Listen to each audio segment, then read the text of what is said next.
Hey, good morning, everyone. Thank you for stopping by my page. You guys know me, Charvette Mitchell, and I'm super excited because I'm hanging out with one of the co-authors in my new book, Poor. Kimberly Lawson is joining us, and we know that all of the streaming platforms are building up the audience. So hello to all those that are going to be coming in from Facebook and YouTube and Periscope. Give us some hearts, give us some love, and we're going to jump in so that you can hear more from Kimberly. Listen, coming up in the second segment is Lisa Williams. So make sure you hang around. So let me formally introduce Kim.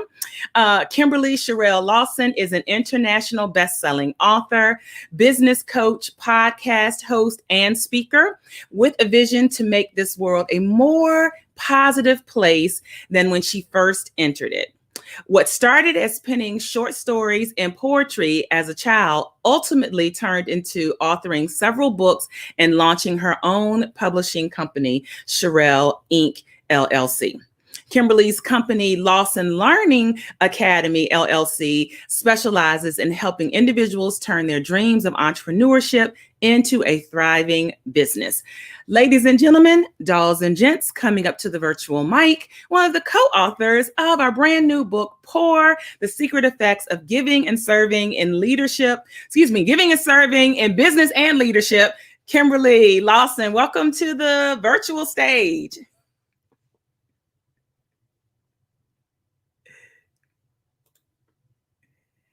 And we are not hearing you. Let's see here. Hold on, dolls and gents.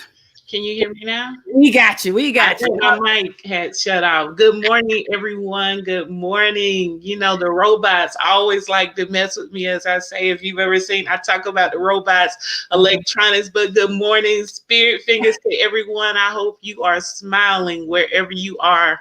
Yes. Good morning. Good morning. One of your fellow co-authors, Andrea, is saying hello. Good morning. Wow. So I want to actually start with, because you have a great history and career with education. So how did you get into the education field? Kicking and screaming, honestly. My entire family, they're educators. Everyone in my family is an educator. For the most part, it started with my granddad. And so my mom always told me I needed to be an educator. I did not want to be an educator, but circumstances change when you're an adult.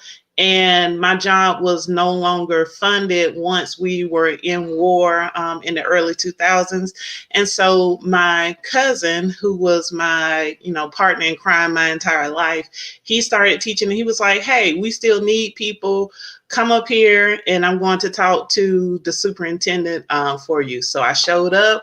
The superintendent said, if you pass the test, you're in. I took the test that same day. I passed and I started teaching. And I found out that is really one of my passions, because you get to help people every single day in education. You get to help the students, you get to help the parents, other coworkers. So it's something that I do love, because I have a real spirit for mentorship and, just helping out in the community. I love that. And which means you pour daily. Yes. And so what area in education do you focus in? So I teach middle school, which everyone sort of shudders a little bit when I say middle school. They're like, oh, yes. But, those are the kids who need you the most, honestly, in middle school, because puberty is starting. And so they're confused. And so I'm an English teacher and they don't like English. English is not a fun class. So by me, pouring, this spirit of love for education that was poured into me by my granddad, I am able to turn most of my students by the end of the school year. They love my class. They love English and they see the real benefits of it. So I adore it. Awesome.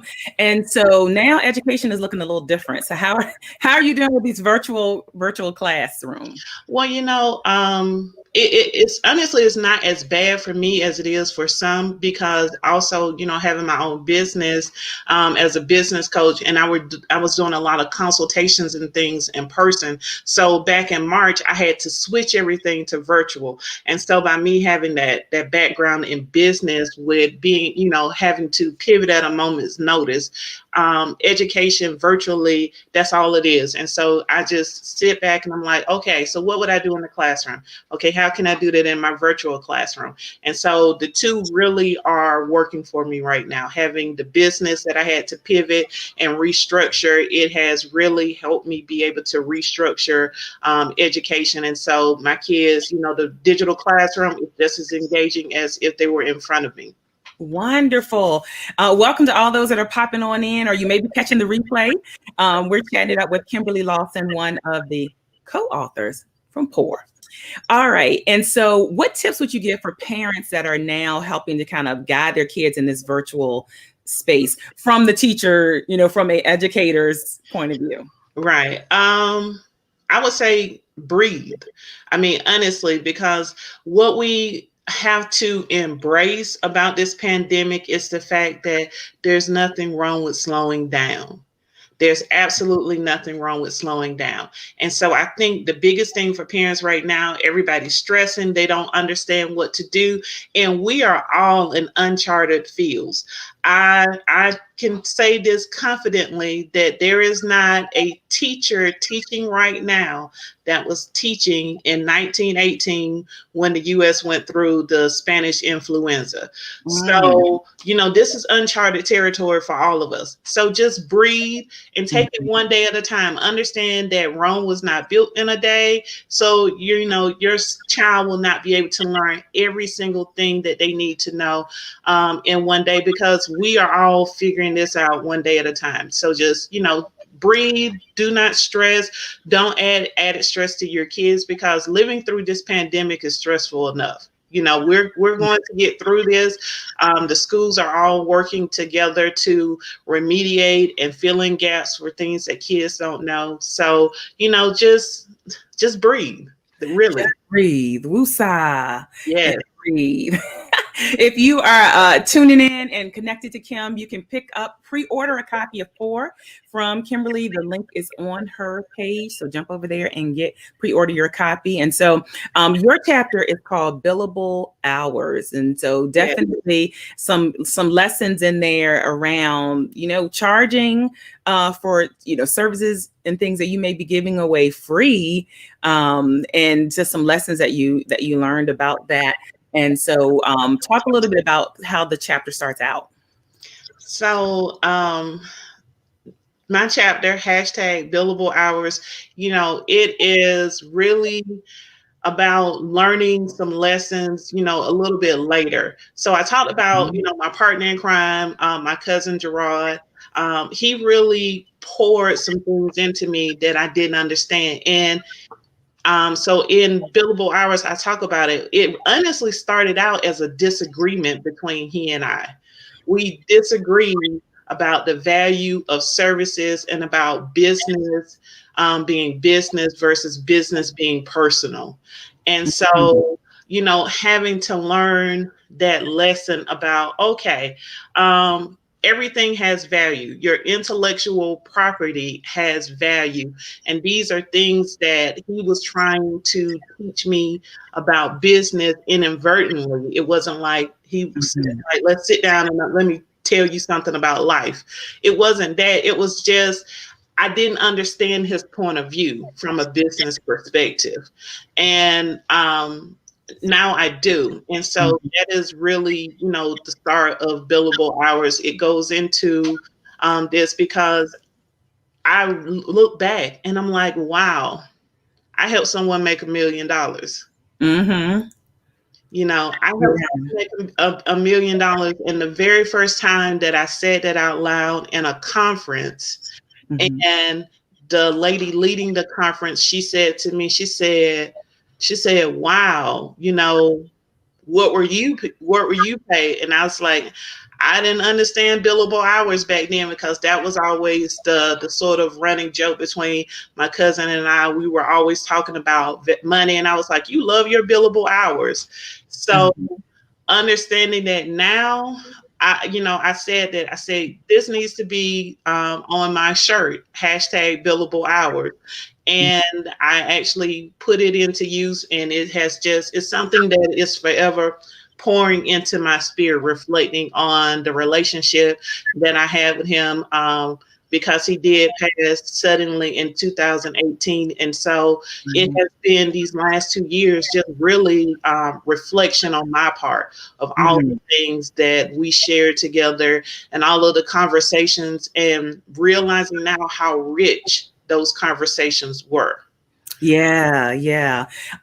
Sometimes we have to look back and have some of those experiences where we didn't do things right to then know, oh, this is the right way to do this. This is the right way to do this. Hashtag billable hours. So pick up, pre-order your copy from Kim. Shout out to Tony Winston that's listening in. Good stuff, good stuff. Coach Andre is saying good advice. And so I know you have a lot going on. So you have other books that you've written and things of that nature. Where can people find out about the other books that you have participated in? So, all of the books that I have participated in, whether I was co-author or I wrote, they're all on Amazon. And I have an author page on Amazon, Kimberly Lawson. I also have a website, KimberlyLawson.net, and there's so much information on my website about me. So I just invite everyone to visit my website and look up the books on Amazon because they are all there. If you look me up as an author, Kimberly Lawson, all of my books are connected to me. Awesome. And so if there's someone that's brand spanking new saying, I'm ready to start writing, what are one or two tips you would give that person? So honestly, this advice just goes for everything. And I always say that be authentic.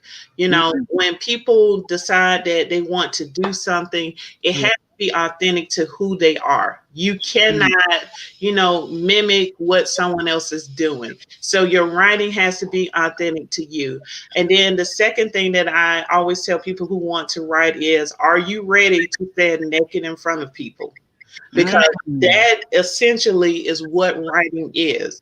And I even wrote poems about this because you have to be able to be vulnerable to people who know you personally. You have to be vulnerable to strangers, because even if you're writing fiction, some of ourselves always creeps into our fictional stories. Yeah.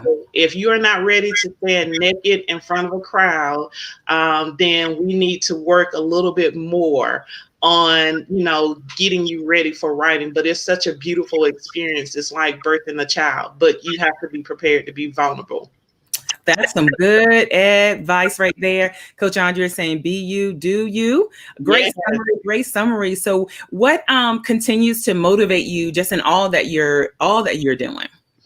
Honestly, I know that it is my time to carry the torch. And that is the thing that motivates me. So my granddad was the first entrepreneur in our family. Then it was followed by my cousin who passed, and my granddad passed this year as well. So it's on me. I am now the entrepreneur in the family.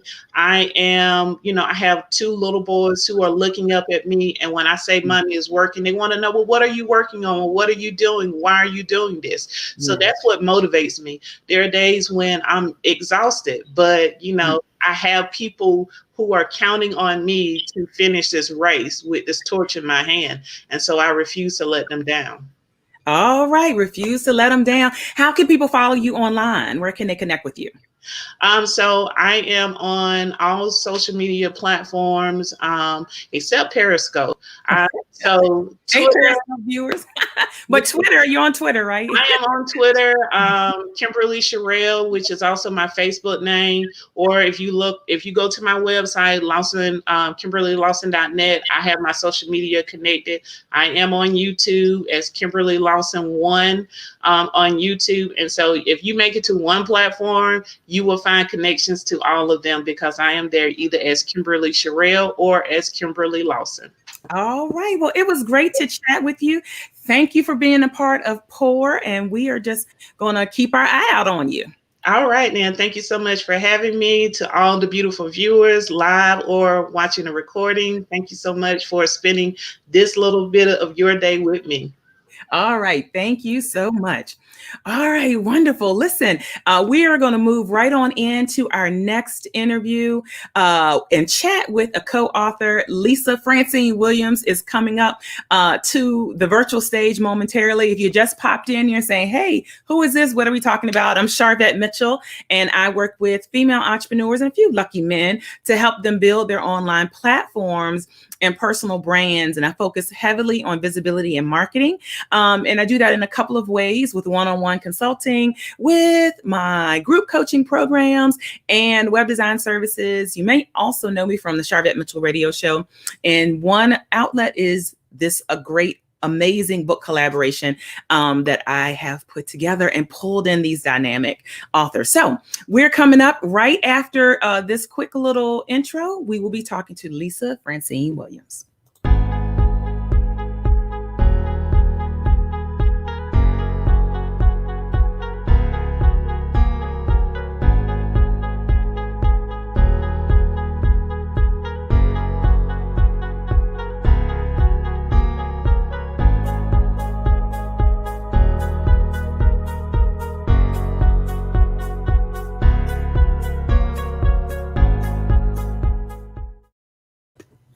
All right, we are excited. We have Lisa live with us. Hey, Charvette. How are you doing? I'm doing good. We are glad to have you. And to be part of this project, Pour. And so, but I want to talk about your role in leadership. So tell us a little bit about all of the different types of roles you've had in leadership. Sure. It all started when I moved to Virginia. I guess it's been about 17 years now that I've been in Virginia, and I consider it a strategic move. So I worked for Bank of America, and what I did was install ATMs and automated teller machines, where we get the cash. So I installed ATMs for Bank of America, and I wanted to get into management. My manager was about to retire, but there were four individuals that had been in the position longer than I was. So in order for me to get into leadership, to get into management, because there was always something inside of me that wanted to lead. I wanted to be an example. I wanted to show people a different way to do management, not the same old cookie cutter way. So I took a strategic move, and I took a job that was in Norfolk, Virginia. And I did that for 5 years, but it was a management position. I did that for 5 years. I drove to Norfolk every day. I was on the naval station, and I managed 30 people. From there, I came back to Richmond because I had a young daughter. I came back to Richmond, and again, another leadership position. So to me, it was a strategic move. I had to move out of where I was to get where I needed to be. Wow. And so you've always been pouring, like all your life. So that's secular, marketplace world, but then also talk a little bit about your leadership roles in church. Yeah. So I'm an elder. I'm an ordained elder. And I have always felt that my faith kept me grounded. My faith is important to me. What I stand for and what I believe is important to me. So that has always been a catalyst to any decisions that I make. To anybody I'm pouring into, they're going to get some of my truth. They're going to get some of my faith. So we can talk about business all day long, but you're going to hear some of what I believe. And that has always pushed me forward. And it's the foundation of who I am. Wonderful. Listen, we have a mutual friend, Pastor Kathleen, popping in. Greetings to you. Thank you for stopping by. Wonderful. Thanks for stopping by. All of those that are tuning in with us. And so, why is it important to hone our leadership skill? Well, it's important to hone on our leadership skills because the world we're living in today, there's so much going on with the pandemic. There's much going on with our current leadership, not to name names, but there's so much in the political arena, and you have to understand what true leadership is. And you have to be able to identify a true leader. Everybody can say they're a leader, but when the rubber meets the road, the leaders they keep going. Those that say they're leaders and aren't leaders, they fall back. They pick up other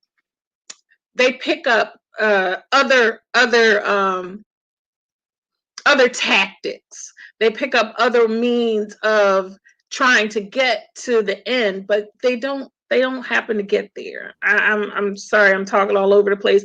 But what I'm trying to say is, if you're a leader, you're going to make it work.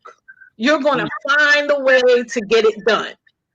People who say they're leaders, they don't have the equipment. They don't have the tools necessary to get the job done. All right. And you need tools. You need to.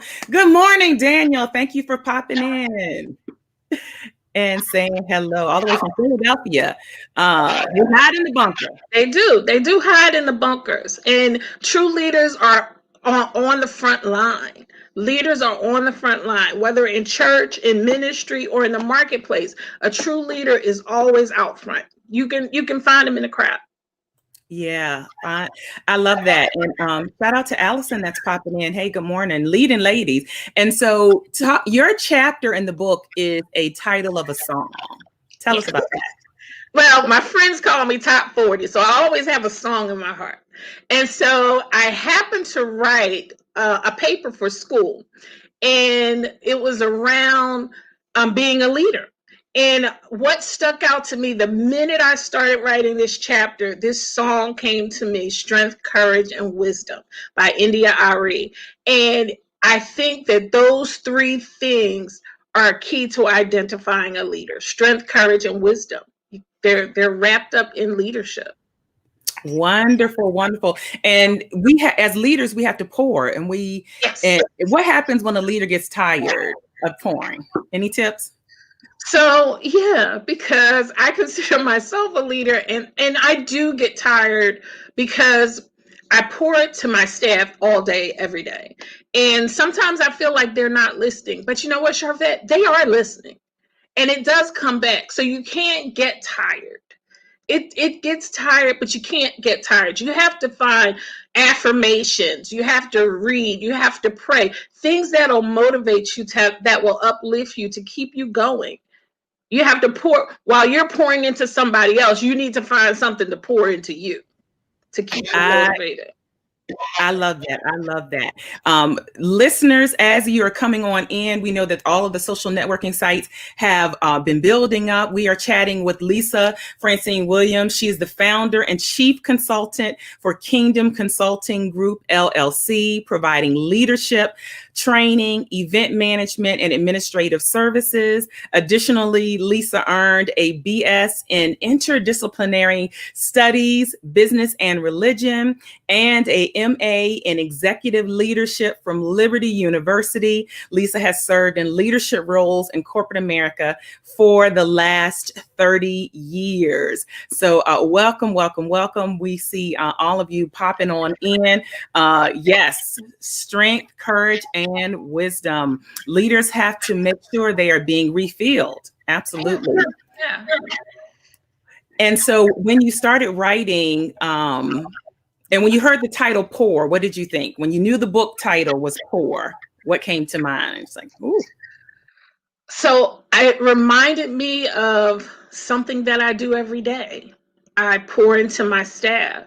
You know, I'm a manager of a call center, and I have a staff of young women, varying ages, varying social backgrounds, varying, economic backgrounds. So they're constantly in and out of my office. So in addition to the job that has to be done, I have to remember that as a leader, this is a life. This is a soul. I have to take that time to talk to them, to mentor them, to coach them. So when you said the title Pour, I said, oh, this is easy. I could do this. I do this every day. I pour Yeah. into people. I tell them, in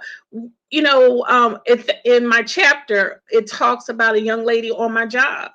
And I poured into her. And now she's become my team lead. And it's cool. Great example of the effect of pouring, which is what this book is about. Those that are coming on in, Pour. Lisa is a co-author, The Secret Effects of Giving and Serving in Business and Leadership. Pick up your copy so you will be at the top of the list. You will be at the top of the list, the VIP list, when the books come out in October. In October, Lisa will autograph it. I don't know, you might throw in something extra for them. I always got something. Throw in something extra. So what continues to keep motivating you? I guess what pushes me is I have a teenage daughter and I want her to see me be successful. Yes. Job well done. I'm going to check the box for you. Done. I'm going to check the box. I'm going to check the box. And how can people connect with you online? By Facebook. By Facebook. They can find me on Facebook. I have leadership lessons that I post every day. So read my leadership lessons. You can find me at Lisa F. Williams. My website, kingdomconsulting.biz. Wonderful. And you've also been giving some tips on resume writing, because as a hiring manager, you do a lot of interviewing. Maybe a couple last minute tips you would give for those that are in this virtual space of looking for a job? Yeah, in this COVID, don't let the pandemic keep you from applying for that job. There are just as many businesses reopening, and they are looking for good employees. Update your resume. Now is a good time to start updating your resume. Update your resume while you're unemployed now, and get out there, get out in the market and post it and see what you, it's like a fisherman. Throw your rod out there and see what you can catch. See what you can catch. And if they have a virtual interview, they still need to dress and look good, right? Please do. Please do. A virtual interview is just as important as an in-face interview, because sometimes you don't have another person that you're talking to, like you and I. Sometimes the virtual interviews are just you talking to the computer, but you still want to present yourself in a way where they can say, oh, okay, I like this person, or this person showed a professional image. You want to look professional for any interview, whether in person, whether virtual, whether I'm talking with a person or whether you're talking to the camera, you want to dress the part. All right. Well, wonderful. Well, we are excited about having you in this book, Pour, and people can pick up a copy, jump over to your page and pre-order. Thank you, Lisa, for stopping by. You're welcome. Thank you. All right. Awesome. All right. Thank you, everyone that is popping in. Listen, that actually wrapped up. Lisa was the last of the interviews for all of our co-authors. This week, we are in pre-launch. Listen, pre-launch ends on Wednesday. So you have to pre-order your book before Wednesday from any other co-authors that you are connected to. Go to their page, go and order. If you missed any of the other interviews, everybody was dynamic, just to kind of hear and learn from our other co-authors. Listen, if you jump over to my page here on Facebook, Charvette Mitchell and Mitchell Productions, I have a little playlist that has all of the videos of all of the interviews. And if you're hanging out on YouTube, there is a playlist for the interviews for the Pour co-authors, and you can check out all of the interviews right there. We are really excited. Thank you so much, Pastor Kathleen, for pre-ordering and being with us on this Saturday morning. And so that's it. That is a wrap. I'm going to see you guys later on the web. And thank you so much for listening and participating and letting us pour into you. We are excited about this brand new book. I am excited about this book collaboration. featuring me and 9 of my clients and leaders pour the secret effects of giving and serving in business and in leadership. And guess what? That's a wrap. That's it. We'll see you on the web.